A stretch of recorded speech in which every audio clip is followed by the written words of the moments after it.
سلام دوستان عزیز، امروز در جواهرده رامسر زیبا هستیم در روستای ماتکو.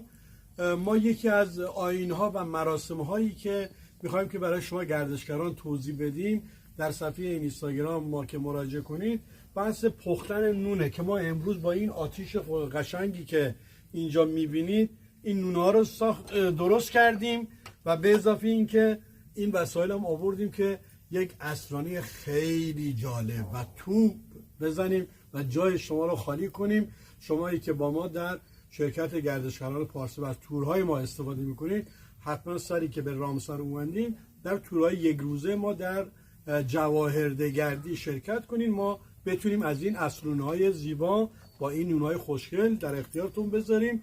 نوش جان بفرمایید و میل کنید و بتونیم که یک روز رو و سفری هم که اومدید خاطره سازی سفر رو انجام بدید.